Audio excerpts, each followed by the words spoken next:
معلی بن سعد اسد بصری نے بیان کیا، کہا ہم سے وہیب بن خالد نے ابو ایوب سے بیان کیا، انہوں نے ابو قلابہ سے مالک بن حویرث صحابی سے کہا کہ میں نبی صلی اللہ علیہ وسلم کی خدمت میں اپنی قوم بنی لیس کے چند آدمیوں کے ساتھ حاضر ہوا، اور میں نے آپ کی خدمت شریف میں 20 راتوں تک قیام کیا۔ آپ بڑے رحم دل اور ملنسار تھے۔ جب آپ نے ہمارے اپنے گھر پہنچنے کا شوق محسوس کر لیا تو فرمایا کہ اب تم جا سکتے ہو، وہاں جا کر اپنی قوم کو دین سکھاؤ اور سفر میں نماز پڑھتے رہنا۔ جب نماز کا وقت آ جائے تو تم میں سے ایک شخص اذان دے، اور جو تم میں سب سے بڑا ہو وہ امامت کرائے۔ صحیح بخاری حدیث نمبر 628۔ حضرت ابو ذر غفاری رضی اللہ تعالیٰ عنہ سے روایت ہے، انہوں نے کہا کہ ہم نبی کریم صلی اللہ علیہ وسلم کے ساتھ ایک سفر میں تھے۔ مؤذن نے اذان دینی چاہی تو آپ نے فرمایا ٹھنڈا ہونے دے۔ پھر مؤذن نے اذان دینی چاہی تو آپ نے فرمایا کہ ٹھنڈا ہونے دے۔ پھر مؤذن نے اذان دینی چاہی تو آپ نے پھر یہی فرمایا کہ ٹھنڈا ہونے دے، یہاں تک کہ سایہ ٹیلوں کے برابر ہو گیا۔ نبی کریم صلی اللہ علیہ وسلم نے فرمایا کہ گرمی کی شدت دوزخ کی بھاپ سے پیدا ہوتی ہے۔ صحیح بخاری حدیث نمبر 629۔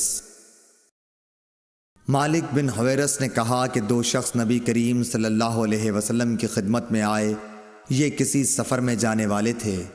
آپ نے ان سے فرمایا کہ دیکھو، جب تم سفر میں نکلو تو نماز کے وقت راستے میں اذان دینا، پھر اقامت کہنا، پھر جو شخص تم میں عمر میں بڑا ہو وہ نماز پڑھائے۔ صحیح بخاری حدیث نمبر 630۔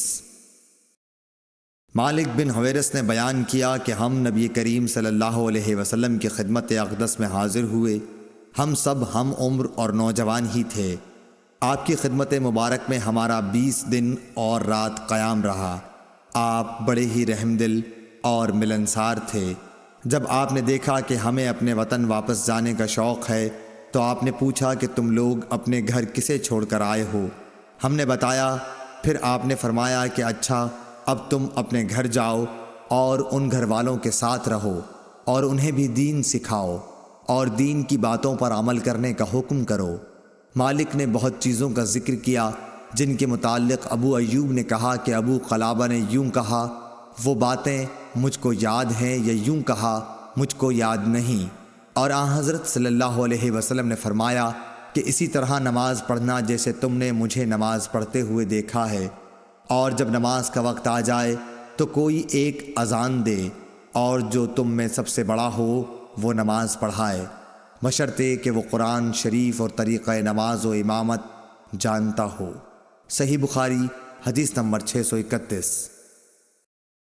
نافع نے بیان کیا کہ عبداللہ بن عمر رضی اللہ تعالی عنہ نے ایک سرد رات میں مقام زجنان پر اذان دی، پھر فرمایا کہ لوگوں اپنے اپنے ٹھکانوں میں نماز پڑھ لو، اور ہمیں آپ نے بتلایا کہ نبی کریم صلی اللہ علیہ وسلم مؤذن سے اذان کے لیے فرماتے، اور یہ بھی فرماتے کہ مؤذن اذان کے بعد کہہ دے کہ لوگوں اپنے ٹھکانوں میں نماز پڑھ لو۔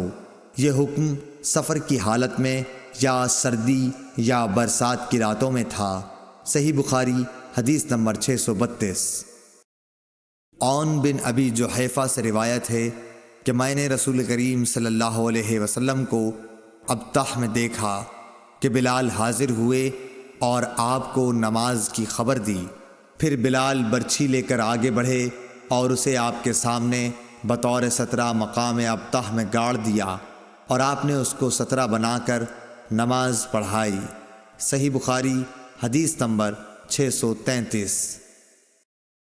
محمد بن یوسف فریابی نے بیان کیا، کہا کہ ہم سے سفیان سوری نے عون بن ابی جحیفہ سے بیان کیا، انہوں نے اپنے باپ سے کہ انہوں نے بلال رضی اللہ تعالی عنہ کو اذان دیتے ہوئے دیکھا، وہ کہتے ہیں میں بھی ان کے ساتھ ادھر ادھر منہ پھیرنے لگا۔ صحیح بخاری حدیث نمبر 634۔ ابو قتادہ رضی اللہ تعالی عنہ نے کہا کہ ہم نبی کریم صلی اللہ علیہ وسلم کے ساتھ نماز میں تھے، آپ نے کچھ لوگوں کے چلنے پھرنے اور بولنے کی آواز سنی۔ نماز کے بعد آپ نے دریافت کیا کہ کیا قصہ ہے؟ لوگوں نے کہا کہ ہم نماز کے لیے جلدی کر رہے تھے آپ نے فرمایا کہ ایسا نہ کرو، بلکہ جب تم نماز کے لیے آؤ تو وقار اور سکون کو ملحوظ رکھو، نماز کا جو حصہ پاؤ اسے پڑھو اور جو رہ جائے اسے بعد میں پورا کر لو۔ صحیح بخاری حدیث نمبر 635۔ ابو ہریرہ رضی اللہ تعالیٰ عنہ سے روایت ہے، انہوں نے نبی کریم صلی اللہ علیہ وسلم سے، دوسری سند اور ظاہری نے ابو سلمہ سے، انہوں نے ابو ہریرہ رضی اللہ تعالیٰ عنہ سے، انہوں نے نبی کریم صلی اللہ علیہ وسلم سے، آپ نے فرمایا، تم لوگ تکبیر کی آواز سن لو تو نماز کے لیے معمولی چال سے چل پڑو، سکون اور وقار کو بہرحال لازم پکڑے رکھو اور دوڑ کے مت آؤ، پھر نماز کا جو حصہ ملے اسے پڑھ لو اور جو نہ مل سکے اسے بعد میں پورا کر لو۔ صحیح بخاری حدیث نمبر 636۔ حشام دستوائی نے بیان کیا، کہا مجھے یحییٰ نے عبد الوہاب بن ابی قتادہ سے یہ حدیث لکھ کر بھیجی کہ وہ اپنے باپ سے بیان کرتے تھے کہ رسول اللہ صلی اللہ علیہ وسلم نے فرمایا کہ جب نماز کے لیے تکبیر کہی جائے تو اس وقت تک نہ کھڑے ہو جب تک مجھے نکلتے ہوئے نہ دیکھ لو۔